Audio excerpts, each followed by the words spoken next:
And we're on. Kashi Azad, thanks for being on Fitness and Consciousness. Thank you for having me. Okay, so I've found you on, I think, Instagram or Facebook, and you teach Persian yoga, and you're doing a lot with meals. People may, see them as like big clubs, and you're doing a lot of different exercise techniques that way. So can you just, I guess, start off by telling us, we'll get into like more of your background, but maybe start off with what is Persian yoga? What does it include? Where does it, obviously it comes from, Persian, but like how long has this been going on? And just give us a idea of what Persian yoga actually is. Sure, and greetings to the listeners. So you ask a very, very big question because, the art form that I try to share with people has a very long history.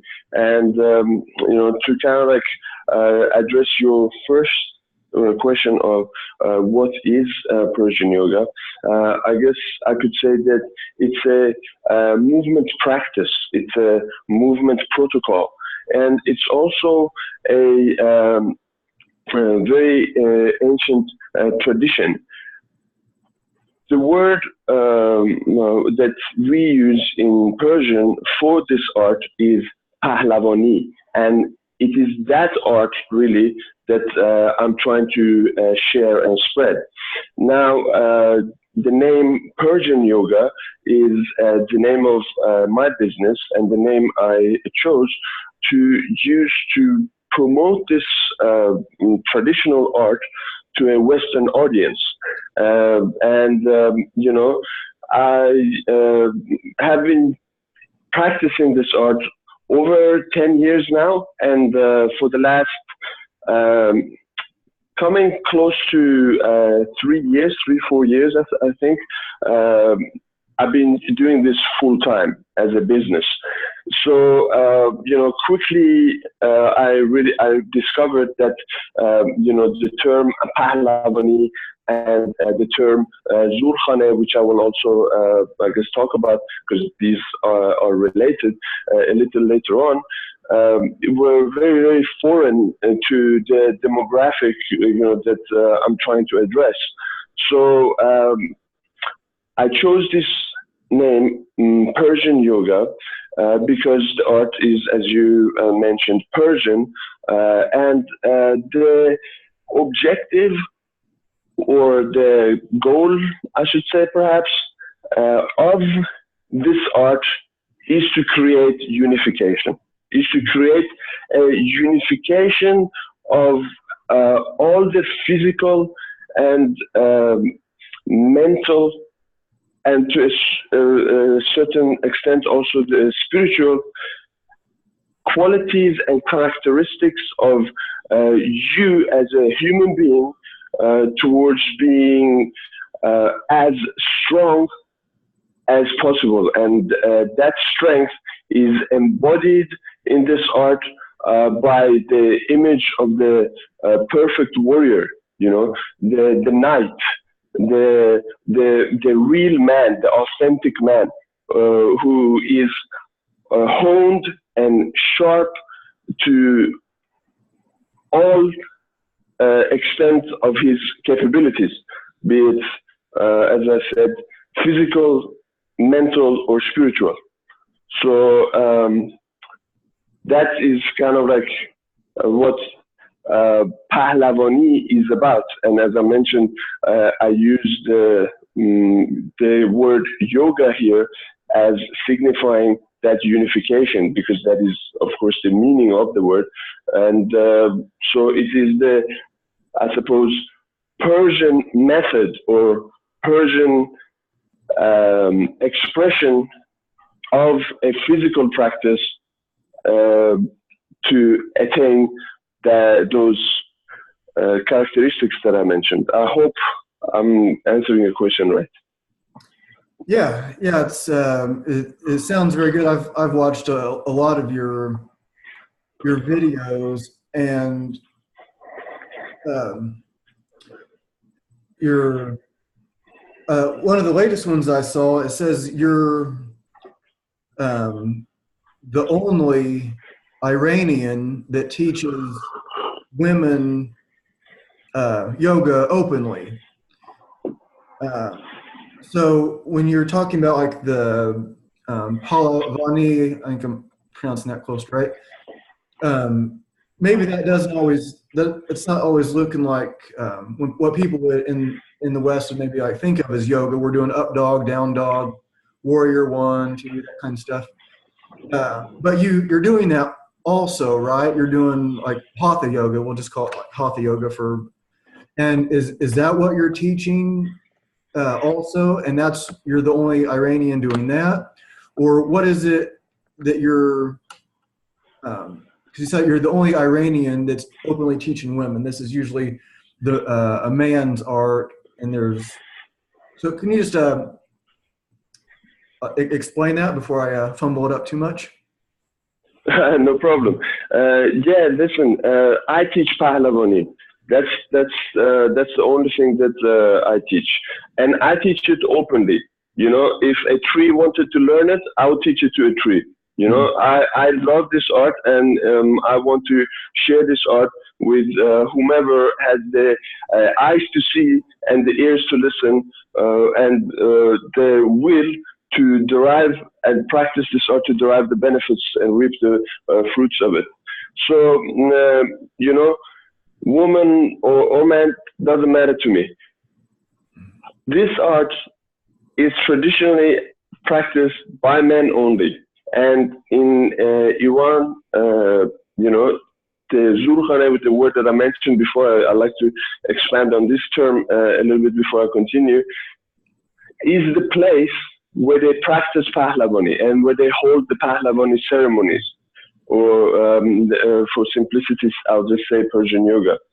So that's where they practice Persian yoga. It is the word itself, Zulkhane, means the house of strength, but it's really a temple. So this is temples that some of them very old. Where I learned this art, the temple is 500 years old, and there's been continuous, you know, practice uninterrupted for 500 years. And this is where the men gather and where they hold the Pahlavani ceremonies.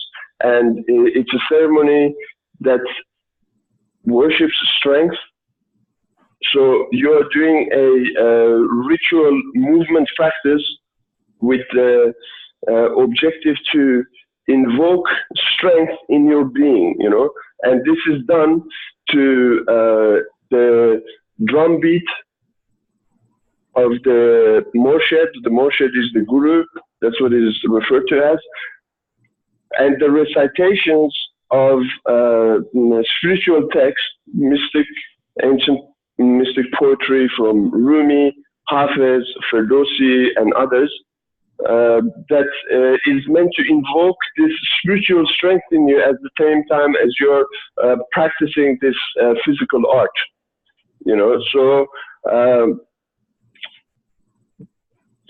in the Zulkhane today, women are not allowed to enter the pit, the octagonal pit. There's an octagonal pit at the center of the Zulkhane, where the warriors of old and, you know, the practitioners of today have to enter. It's a sunken pit, you know, so you have to go below ground level, earth level. You have to go below earth level, and it's an octagon.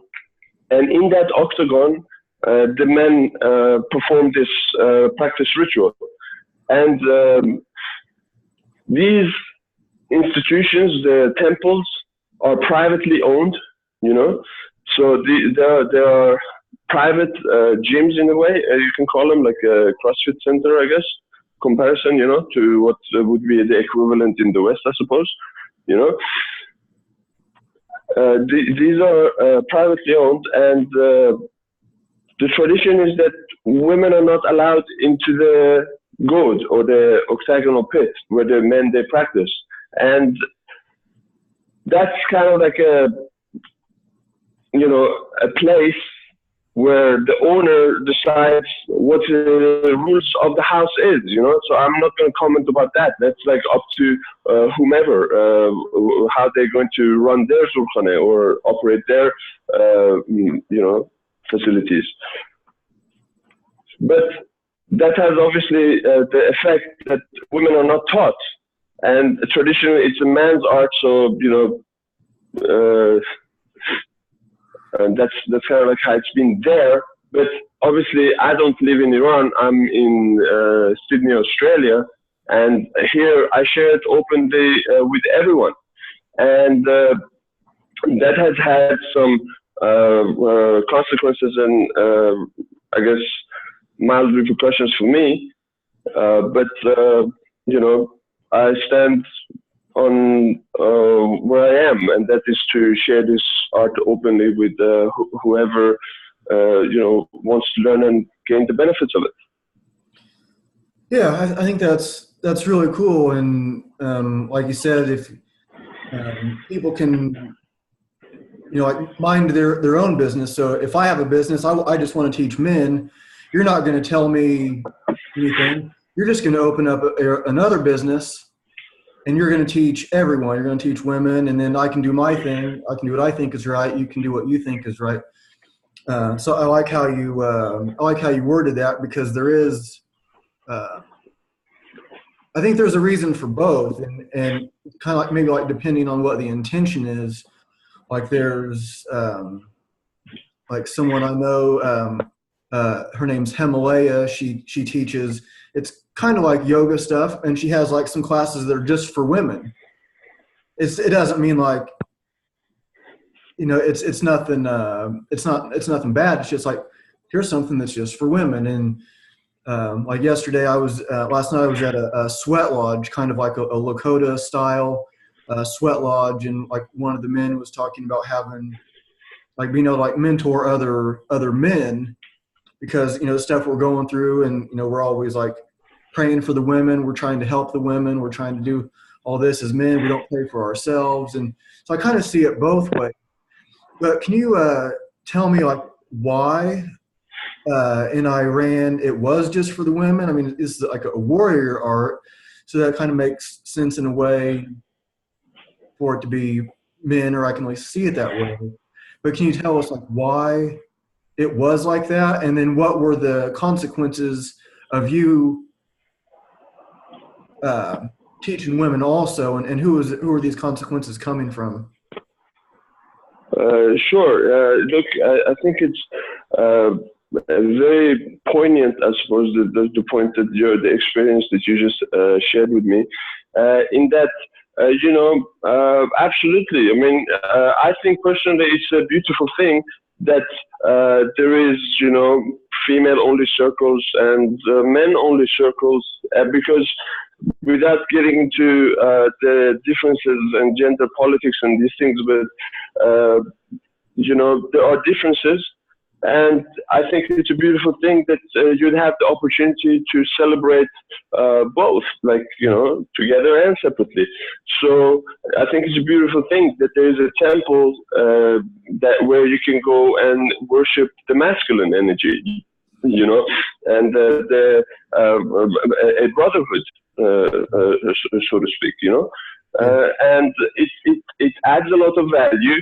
And in particular about the mentorship that you mentioned as well, because you're entering into, when you go to a Zulkhane, you're entering into a brotherhood. You can't just show up and pay a cover charge and just train there. You need to be invited into their circle, and you need to sometimes sit and observe for a while. I mean, that can go on for days and weeks, before they invite you into their sacred pit. I mean, that's the octagon, and some of these brotherhoods are very ancient, and some of these brotherhoods, have played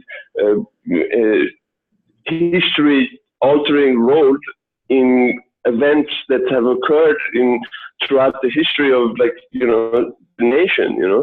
So, as I said, you need to be invited into the circle.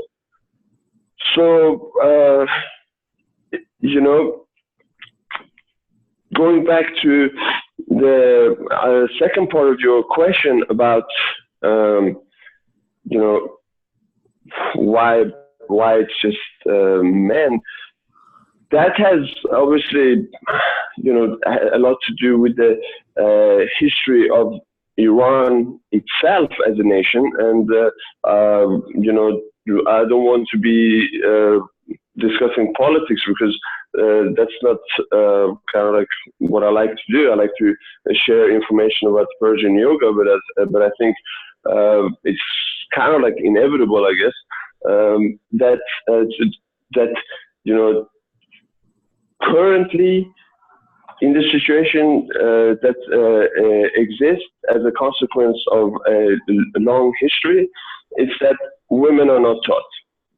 Has it always been that way? No. And throughout my own research, I have strong indication that not only were there very strong, you know, female participation, but there were very, very strong female leadership as well.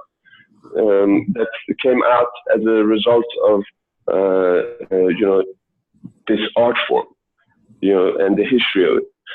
So the third part of your question, I suppose you were asking, why is it so? I mean, that's like, I hope I tried to answer the question, and pardon me if I missed anything. No, I think I got it. So the other part was like what kind of consequences were you running into? So did you learn in? Oh yeah, okay. Did you learn in Iran?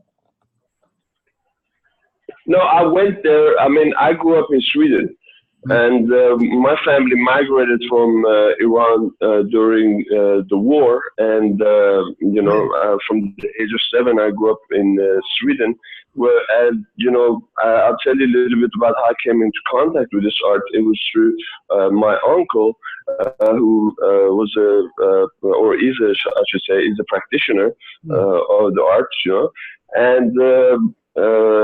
I went back to Iran to specifically to learn this art, and I traveled to the most famous temples with the longest tradition, and I learned from their morsheds or their gurus who teach at those temples, and you know, I've been practicing it ever since. Like, it was just like love at first experience, you know. I was invited to go to a Zurkhane, and I went there, and I was invited to step into golden practice with them.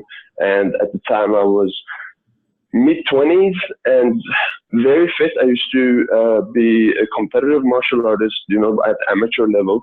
And, you know, very confident as you are when you're like 20 and, you know, sure of yourself and so on. And I stepped into the gold or the pit with these gentlemen that they were all senior to me, you know, in age, in sense that, you know, they were around 40 and 60s and everything in between there, you know. And in my arrogance, I was just like, you know, who these old guys I'm going to be training with, you know.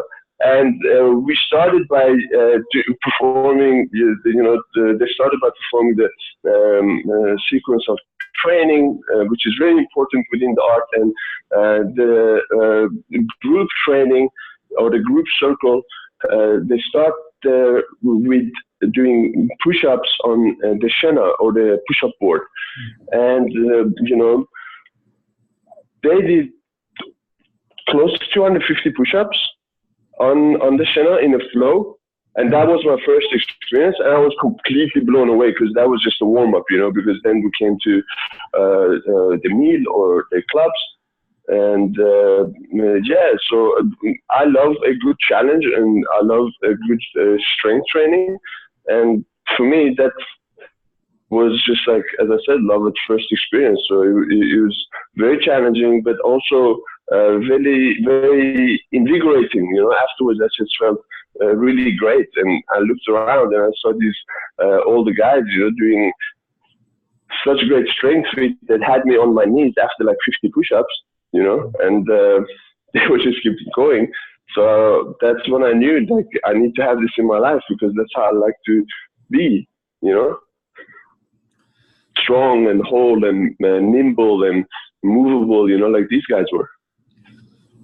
Yeah, that's really cool. I've had some like similar experiences, like go to like a judo class, and I was, saying like 20 something. I was like 18, 19 when I started. But, I'm lean and strong. I'm already a personal trainer. I can lift, and I'm fighting some senior citizen, and for some reason I'm flying through the air upside down every time he touches me. Like, what is going on here? It was like, yeah. So it's just amazing, and it shows you that that's the right way, because you got people that are that maybe wouldn't look at first sight like they're physically superior than you, or technically, but then you get a hold of each other, and you see each other moving or lifting, and it's right away you can either kind of accept it and you're learn from it, or but a lot of people do is I think they just run away.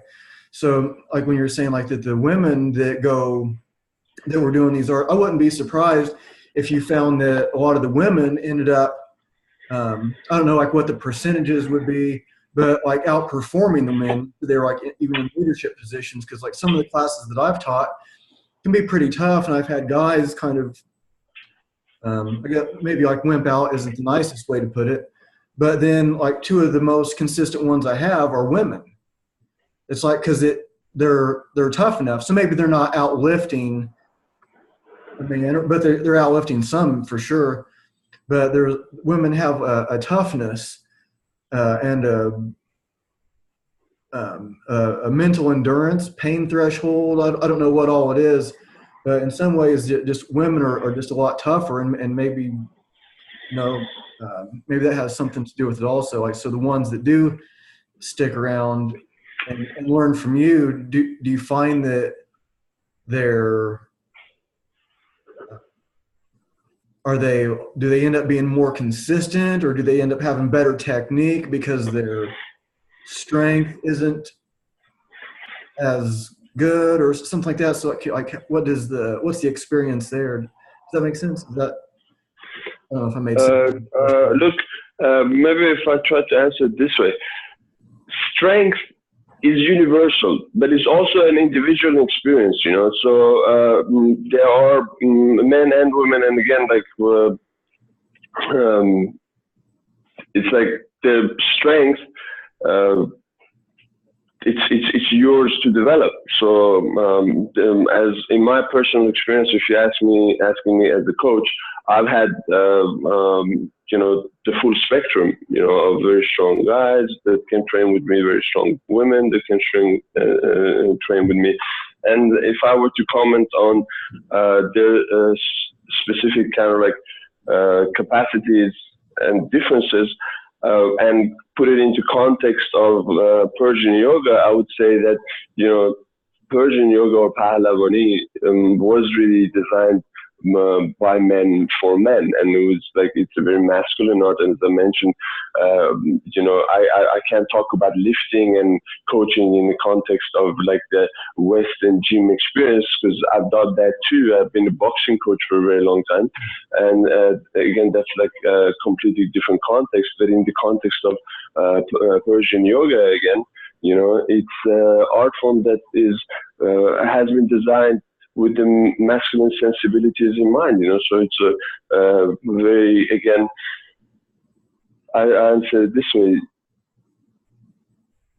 Some women can do it, most women cannot, because of the biological differences between the men and female genders, It's a very upper body heavy, and obviously women have less muscle density in comparison to men, and of course that also is a gray area. Depends like what men you're talking about. I've met men that can't even do one push-up, which is a disgrace, I think. But I've met women that can do, 200 push-ups, and they've done it with me. So that. I can't comment on specific cases, so because the spectrum is broad. But in the context of Persian yoga, it is more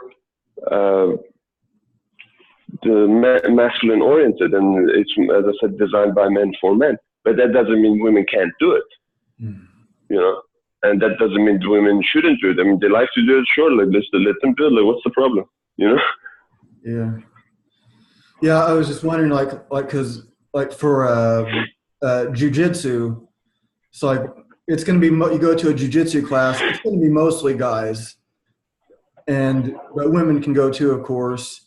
And sometimes the women's technique will be more pure because they're typically not going to be like more aggressive. So you might have a man just like aggressive, powerful, maybe like a football player or wrestler, and they'll use that kind of energy, where the woman might be more like soft, which is what jiu-jitsu by definition is.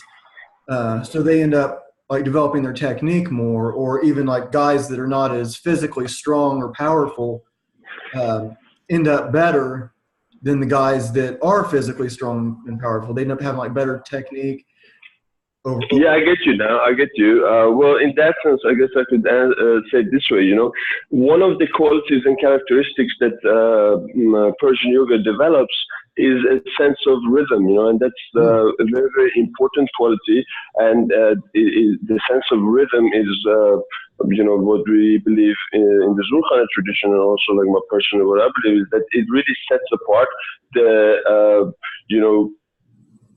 the great martial artists from the best. That's like you when you have rhythm, it just takes it to a whole different level. I mean, just to give an example, Bruce Lee was a cha-cha dancing champion, and Jean-Claude Van Damme does Western ballet. Jackie Chan did Chinese ballet, to give just a few examples. But my point is that that quality of rhythm is very important. So that's been integrated, and going back to describing some of the qualities that Persian yoga develops, as I mentioned very earlier on, the aim is to develop a perfect warrior from the sense and sensibilities of the Persian culture, of course. But that perfect warrior is equal measures, warrior and poet, mover and dancer. So having that quality and characteristics of rhythm is very important. That's why our practices are done to a drum beat, which invokes rhythm, and they're done as a dance. Like, when you learn to swing the mead correctly, you're dancing with the mead, and that's what the men are doing in the pit, in the octagon. They're standing shoulder to shoulder, and sometimes it gets very crowded, and they're swinging these big clubs, and they don't hit each other. And it's not supposed to hit your body. It's not supposed to touch your body, the meat, and it's not supposed to, of course, touch another person, because this is strength training. The objective of the arts, the development is strength conditioning for martial artists. And so these guys are developing that strength and rhythm through the process that I mentioned to you. And I find that women have more natural tendency to pick up rhythm in comparison to men. Again, the spectrum is broad. But as what you're saying, would women be predisposed for this art in the sense of picking up the rhythm and the flow? It appears to me it's easier for them than for the guys. Yeah, that's really cool. I can definitely see that. So these like meals and like clubs of various sorts and maces, and all those seem to be making, they just seem to be getting like more and more popular all the time. And I remember, or I was reminded, you know, I used to watch a lot of professional wrestling when I was a kid, and um, I'm sure I saw it at the time, but I was reminded, however long ago it was, of the Iron Sheik in wrestling. But you'd see him using his meals, like these big giant clubs. And at the time, you know, I guess I knew what they were. I was always in strength and fitness since I was a really little kid, but it, you know, it didn't sink in like I understand it now. Can you explain, like, where did where did the meals come from? You know, like how long they've been used, and why that? Yeah, look, that's a very interesting. That's a very interesting question, you know. And Pahlavan Khosrow Vaziri, as you know him as the Iron Sheik, you know, he's a practitioner of the arts and obviously a very accomplished wrestler as well. And as he says, you know, it makes you humble. You know, this art makes you humble. You know, and that's kind of like the ethos, I suppose, that or the spiritual characteristics that you're aspiring to in the practice. It's strength and humility, you know, and that's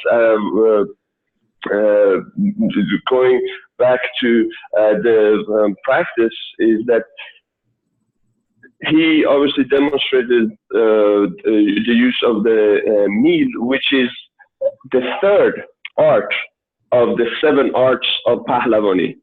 These arts, there's a sequence to them, and they're very, very important, and they're done in a ritual manner in the Temple of Strength, or the Zulkhane.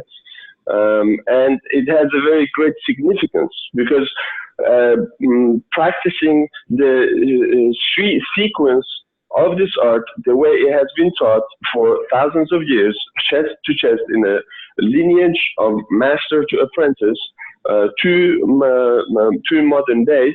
And you mentioned about the popularity of it increasing, is that this is as ancient as time itself. This art has been practiced. Is recognized by UNESCO as the oldest living form of such practice. You know, and so this of strength training and martial conditioning. You know, as for such form of practice, is considered the oldest living tradition. You know, and it's not going away. Basically, my point is that that's how long. It's not a fad, you know. So it works, and more people in the West are becoming aware of it, and they're starting to gain the benefits from it. You know, it's been there all along, and in various forms and names. You know, the British came across it and called it the Indian Club, because that's where they came across it first. And that's now touching on the history of this art. You know, it exists in both the Indian and the Iranian tradition, because these people were once one. And the Indo-Iranians, or the Aryans, this is the art of their warriors. This is you have to go back very far in history and look at the conditions where these people they lived. It was tribal. It still is in very large areas, and you know, there were nomads and pastoralists, and they protected their borders, you know, and they had a function in the society, the function of the warrior.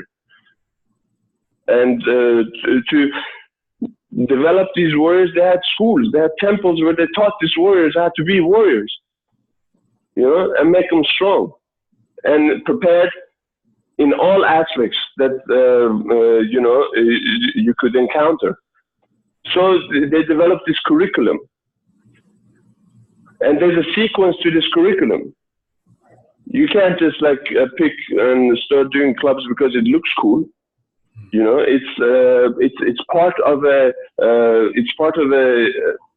seven stages, 7 arcs of a protocol. But when I say you can't just pick and choose like that, I mean, of course you can. You can do anything you want, you know. But and not if you're doing it as part of a system.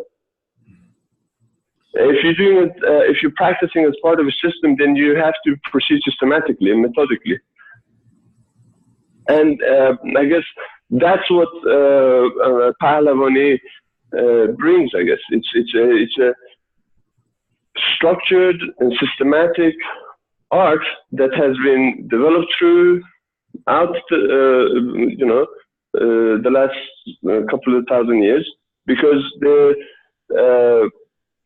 first written reference that survived to this day and that we can find to Pahlavanis or the Pahlavans, which were the title. The Pahlavan is a title that they gave to warriors. It's like calling in the comparison in Western tradition, you call them knights, you know. So this was like the term that was used in those areas. They call them Pahlavans. And these Pahlavans, you know,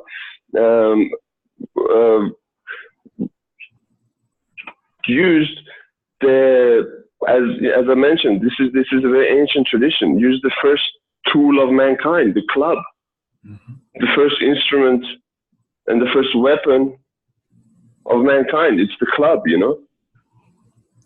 And so it's kind of like is built around that, and that practice is symbolically represented in the Persian yoga art with the art of the meal, or which is a club in itself, but it's designed for you know, strength development, for the use of I guess, if you want to put it into functional context, a different type of handheld weapons.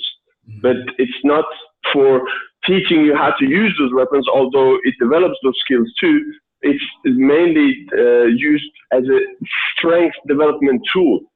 You know, it's a tool that provides neurological input and teaches you new skills and new ways of moving while strengthening and conditioning your body physiologically, if that makes sense. You know, I hope that answers your question. Yes, yeah, it does. So it's one of 7 arts. Can you tell us the other ones? Sure. So the ritual practice of Pahlavani resembles symbolically a ancient battle. You know, and I'm going to use terms and refer to tools that you possibly haven't even seen, but if you go, I suppose, to PersianYoga.com or check out my Instagram at Persian Yoga, you will see examples of these various tools that I'm going to mention to you. The first art, or the first stage of the battle, is shields, and we use the tool sang, that resembles a shield, and it's very heavy, and we do pressing with it. We press the shield, we press the sang, you know, and it resembles the first stage of battle when you assume shield formations, you know. So symbolically, that has been represented in this art as the use of the sang or the shields that you do presses with, and you press the shields in various geometrical configurations to develop, obviously, strength and endurance, but also coordination and activation of I suppose, the body, but primarily the neuromusculoskeletal system, and engaging the core, to then roll from the back to all fours and do quadruped movement patterns on the Shena, which is the second art, which then you're doing dynamic movements on the Shena. You're doing push-ups, so you roll from the back onto the floor, hands and feet, and you're doing push-ups, and you're doing dynamic flexibility movements as you're doing these push-ups to develop the strength and skill and movement range, you know, flexibility in 360-degree configuration, basically getting up and moving in different planes of motion and changing changing elevation and things like this.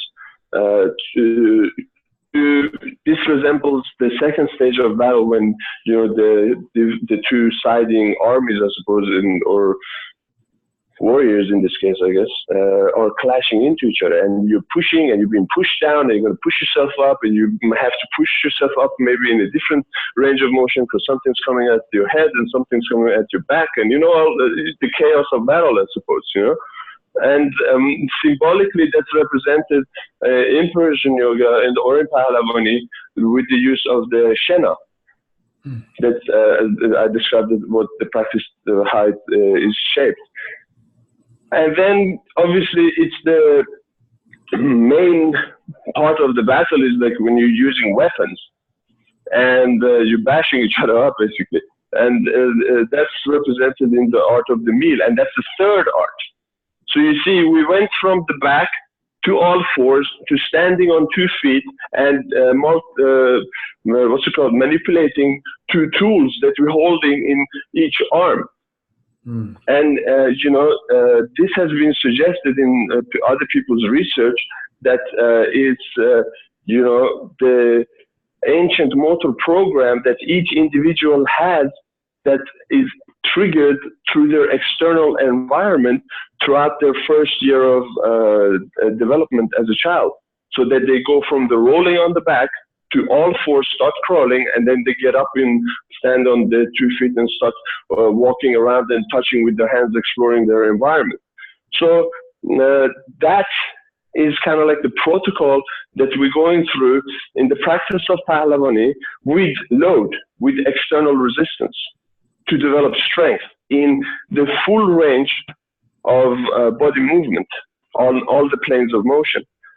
And as I mentioned, that's a third stage. The fourth stage of battle is that, that's it, you guys have bashed each other. Now you're either chasing them or you're running away that they're chasing you, So that's like the cardiovascular endurance. And we do that with the fourth art of Pahlavani, which we refer to as Pazadan, which is a cardio aerobic conditioning done as interval training. It's like high intensity intervals. And the fifth art is the art of the kabade, or the steel bow. It's imagine a bow made out of steel, and instead of a string, it has a chain. It's quite heavy. And you're lifting this instrument overhead, and it develops range of motion and skills also for full overhead range of motion movement. And symbolically, again, this is representing the stage of battle that's it. Now you chase the enemy up to their encampments or their castle or their fortress or whatever. And now they're behind the walls. They're throwing things at you from the top of the walls. I'm so sure you've seen this 100 times in movies, And now you have to protect yourself in the overhead range of motion. And that's why we use the kabade, or the steel bow. And they also climb the rope in the Zurkhane, which I'm sure, like, as a physical enthusiast, you know how great of exercise climbing ropes is. And they do that symbolically to represent that you're climbing over the wall of the enemy. And the sixth art is the art of kushti, or the art of wrestling. And this is when you're going man to man with the enemy and taking them down one by one. That's symbolically what's represented in the stage of battle. And that's when they do kushti Pahlavani, or Pahlavani wrestling. This art goes back to combat wrestling, where the knights had to ride up close to an enemy and take him by the belt and throw him off the horse, So it's belt wrestling. And from that tradition, Pahlavani wrestling grew catch wrestling and freestyle wrestling today, which is the Olympic art. And there are a multitude, like many Zurkhane practitioners that have been world champions, Olympic champions, and if you're a fan of wrestling, you would know that Iran has a very strong tradition in the sport and in the art, which comes directly out of the Zurkhane tradition, or the Pahlavani tradition.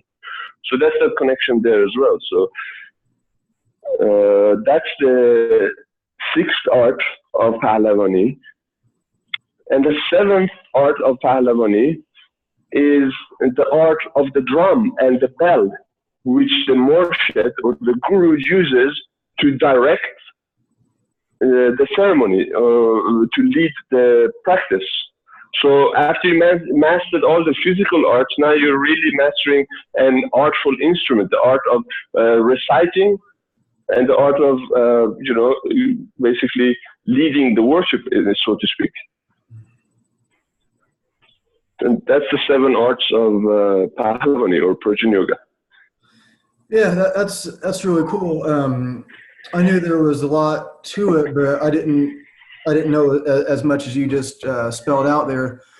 There is something like fascinating about like some of these like warrior traditions where like at first it's like maybe not such a or like in its like initial development, it's not like a spiritual thing. We're trying to survive on a battlefield. You can leave your philosophy at home. We need you to just kill people because that's what's going on. We're going to get invaded. Put your book down, pick up the sword. We need to fight. And then maybe there's like these times of peace, or maybe there's or not times of peace, but people have to find this peace of mind. So like the samurai, they might be out on the battlefield and there's killing and just mayhem. And then they go in for a tea ceremony and everything's just calm. And you're in a zen state where there's not all the action going on. And so it's kind of what I was thinking about a little bit, or what it was reminding me of when you're going through all these different things. And when you said the warrior as a poet also, and there's something about maybe as we get a little bit like older, more into adulthood. I'm 39, and so I guess I've always been like into like philosophy and religious stuff. I'm never a particular religion, but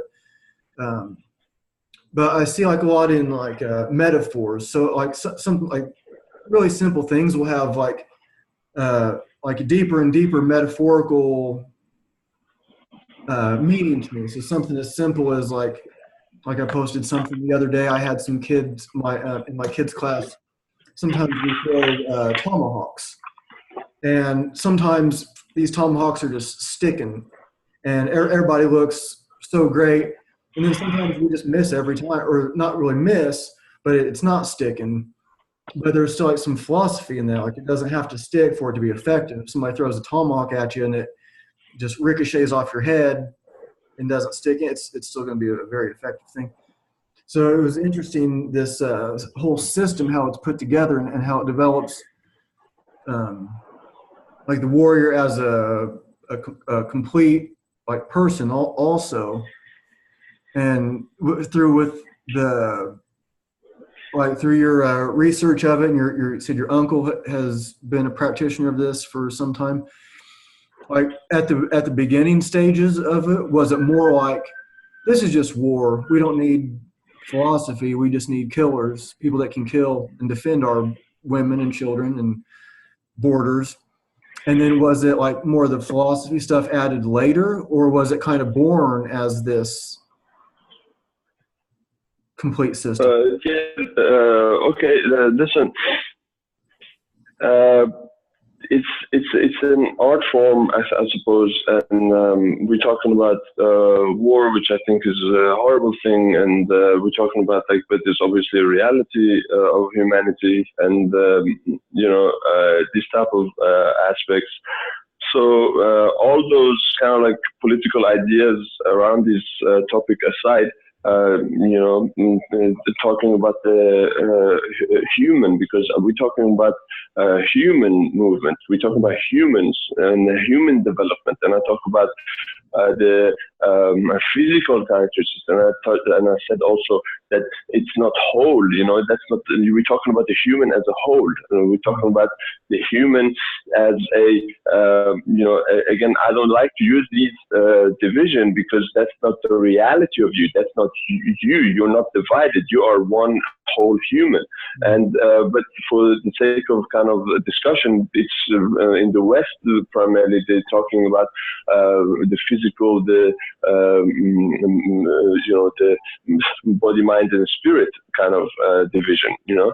I don't see it that way, and we don't see it that way in this art. We're talking about the human as a whole, and to not address the human as a spiritual being, because obviously in the West is primarily, you address the human from a physical point of view, because that's why you have so many different physical development programs and different ways of addressing like physical strength. And of course the mental aspect is obviously very strong, because there's that education and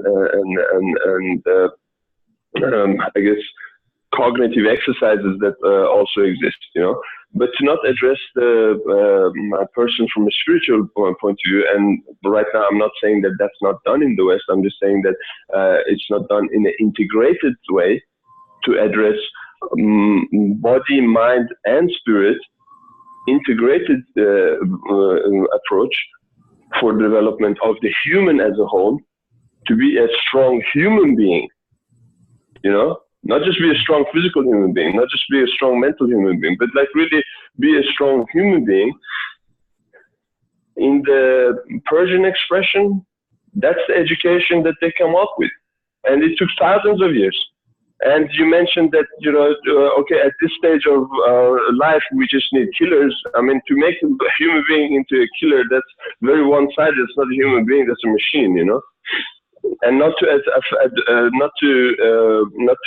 kind of like address the psychology of it, because we're social animals, and that's why practice is done in a circle. We're facing each other. We're sharing our energy with each other. We're doing it as a brotherhood. We're doing it as we get close to each other.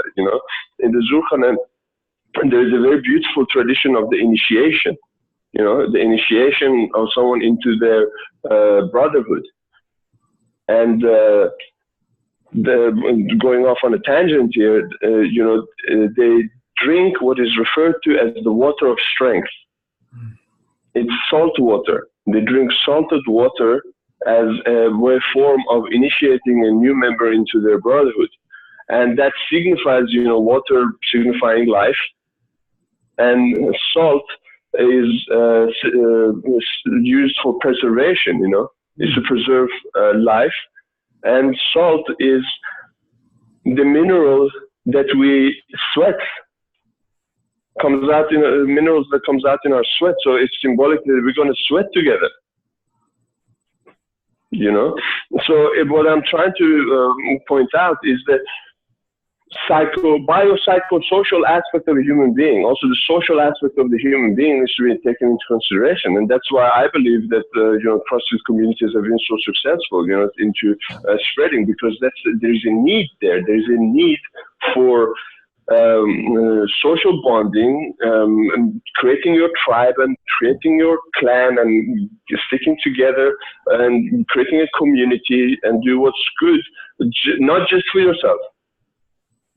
The definition of strength in Pahlavani art is perseverance.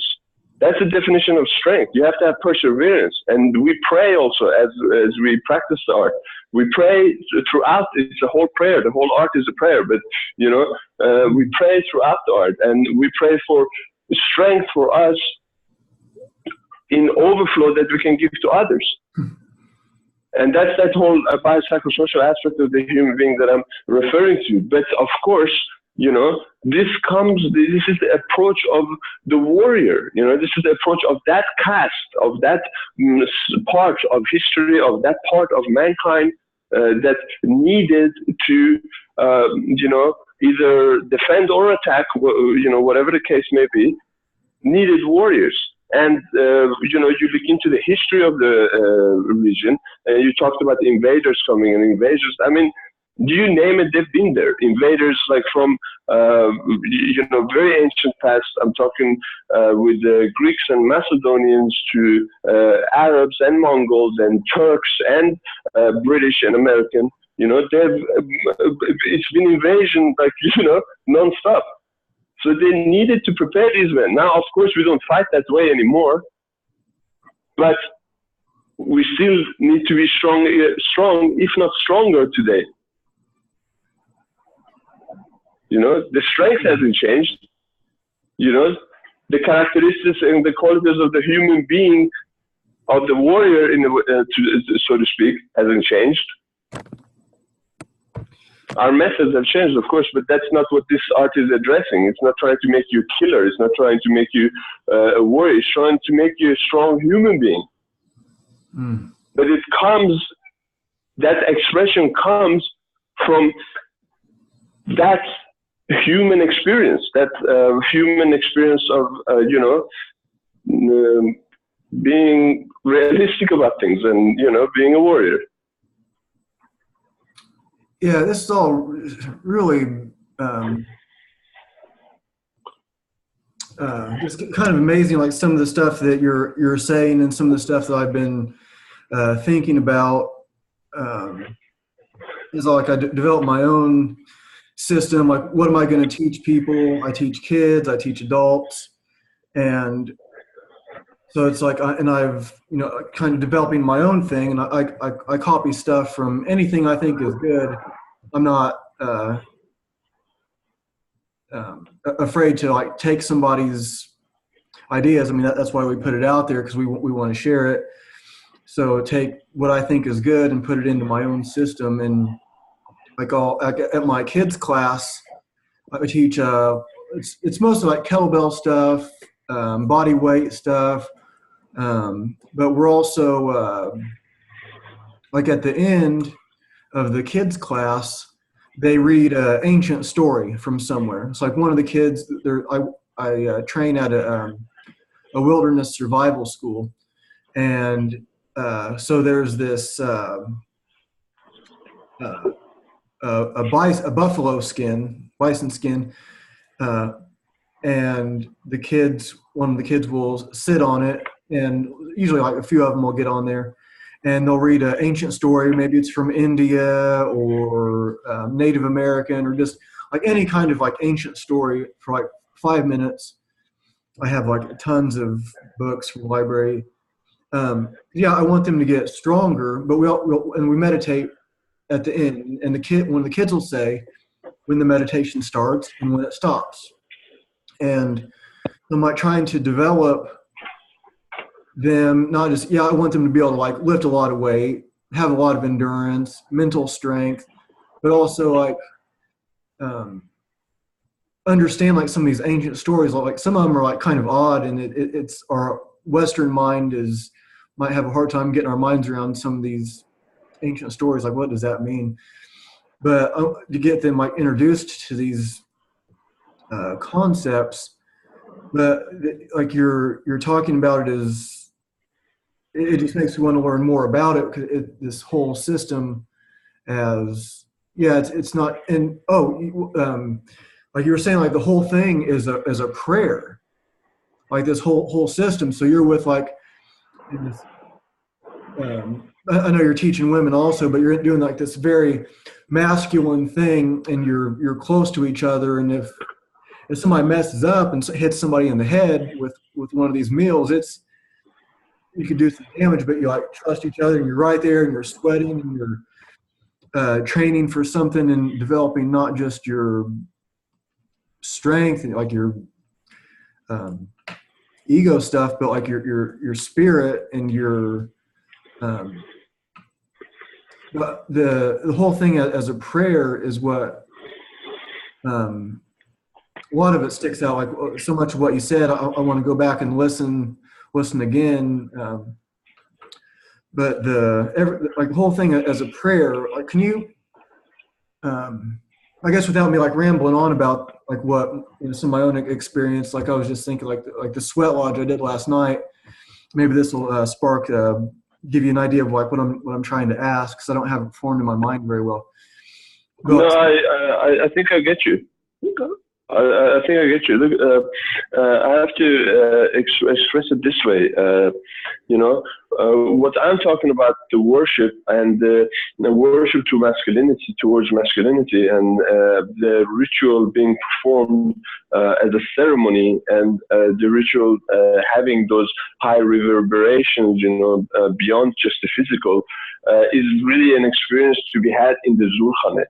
I can't give a person that experience outside the Zulkhane, and that's how I'm operating at the moment, because Zulkhane, there are over 500 of them in Iran and also in the neighboring countries, but it's not a phenomenon in the West, of course, and I guess the closest thing to that experience today in a Western context is, the yoga studios where they have kind of like tried to make it, and that's what yoga is so beautiful, and Indian yoga, so fantastic that's what it has brought to the West. And look at it, it's just phenomenal, and some of these places is really, people go to there to meditate. They're really acting as temples, like gateways to temples, like that. So looking at that and seeing that there is a need for that, and there is a demand for that in the kind of like Western culture, because we're all human beings. We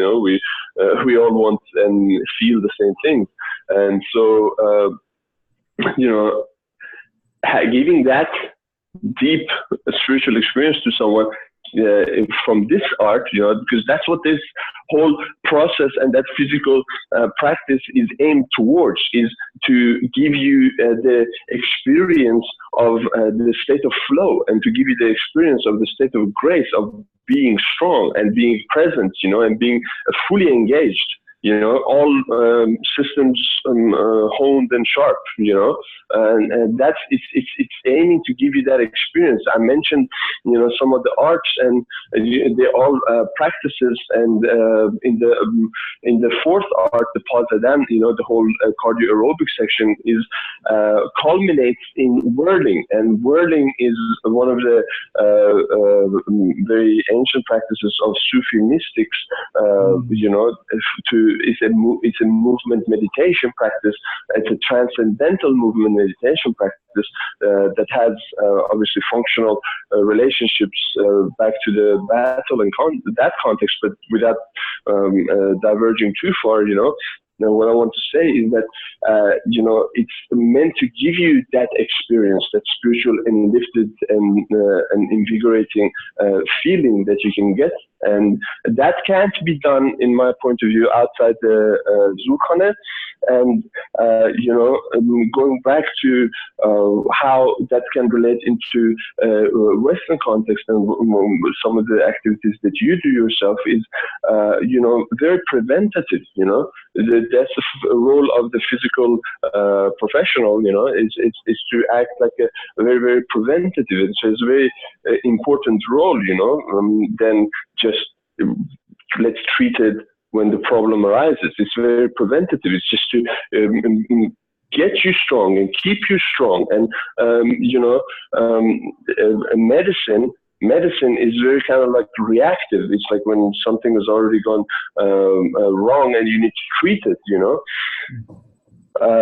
and that focuses on your life. That's your organic life, and it's very, very important. I'm not saying that it's not important, but movement therapy is preventative, and it primarily focuses on your quality of life. If you're strong and you're healthy, and when I'm saying healthy, I'm not talking about that you don't have, I'm not talking about the absence of disease. I'm talking about you being whole.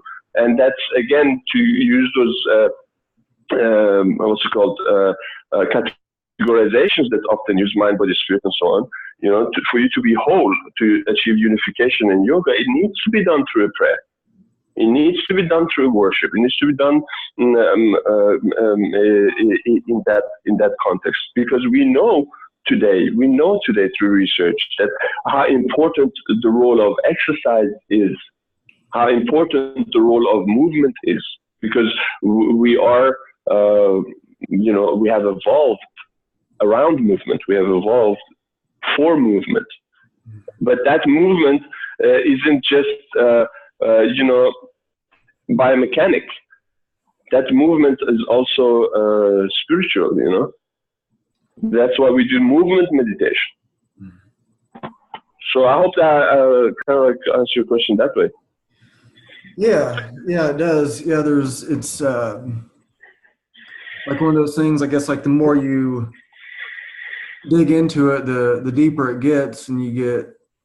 Yeah, that's what I was telling you, bro. It's just like over 2,500-year-old tradition. Mm-hmm. We have record. I mean, there is reference to the Pahlavans and the Pahlavani in the Bhagavad Gita, which are ancient Hindu scriptures, But we have reasons to believe it's even older than that. So we're really talking about like more than a culture, like as I mentioned earlier on, this is the oldest living tradition of its kind. Yeah, it's really fascinating. So much to dig into. I could just keep. I guess we've been going for like about an hour 15 here. I'm not in a hurry or anything. I could just kind of like keep like asking you about this stuff for hours. But if you want, we could. If you have, is there anything else that you were wanting to? Is there any like part of it that we haven't touched on yet that you're wanting to get into, or do you want to start to wrap it up? Listen, brother. Like as I said to you just now, it's just such a vast topic, and I dearly love it. So I can talk about it. I think, as you say, until the cows come home. But I think I hope I've answered your questions. And I don't have anything in particular that I would like to mention, other than that, it doesn't matter how much I talk about it. It doesn't matter what you read about it and what you see about it on YouTube. Don't worry about those are just misleading. It's the experience itself that counts. It's when you experience it, you will know what I'm talking about. But until then, it's just like abstract and mind words. And that's why I also mentioned that the sequence is very important, because it's trying to it's kind of like a protocol. It's like a program. It's setting you up for a greater experience. So that's my understanding of it.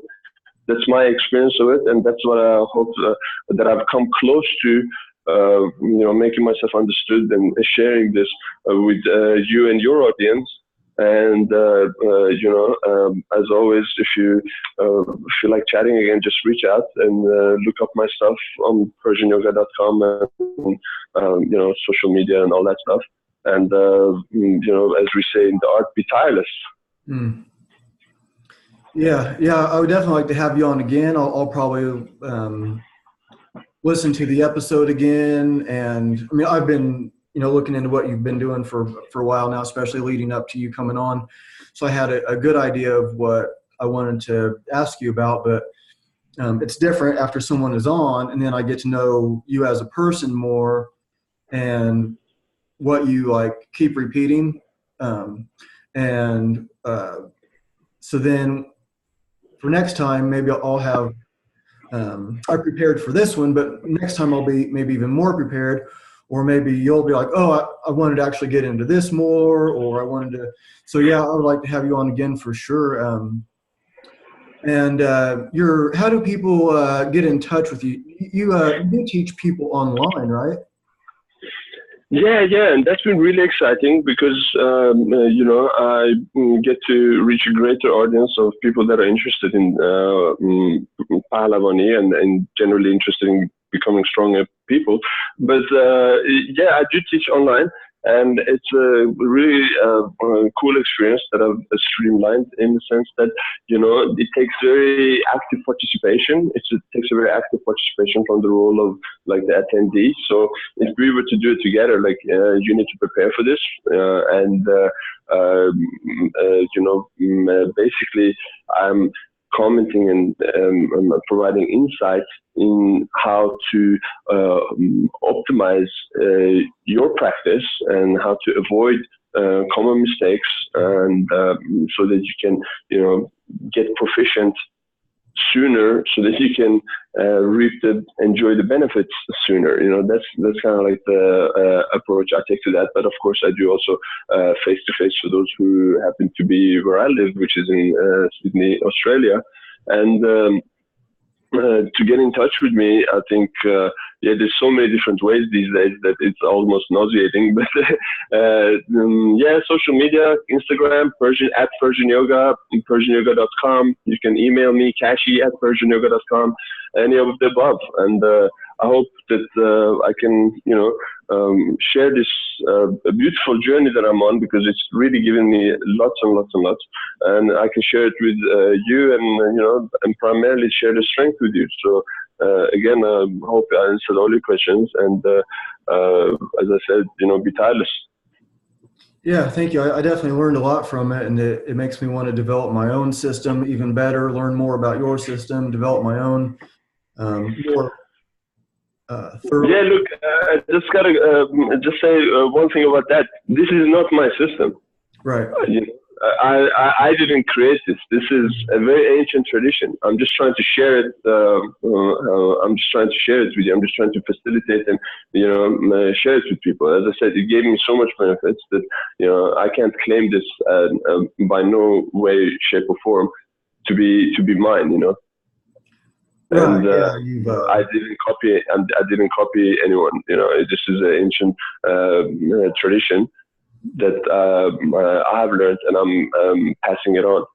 You know, this is genuine deal. I'm not trying to like claim any of it as my own. All I'm doing is trying to make it easier for people to experience it. Yeah, it's really great. It's just a fascinating system. So I guess we can start to wrap it up. Thanks again for being on. Again, you can be on again for sure. And so do you have some final thoughts for us, final words for everyone before I let you go? Yeah, I guess I could say, you know, strength is divine. Strengthen your divinity, and you know, become who you are. I like it. That's a good place to stop. I like how you said that there. Well, I will stop the recording, and I'll talk to you for just a minute once we're done. Thanks again for being. All right. God bless.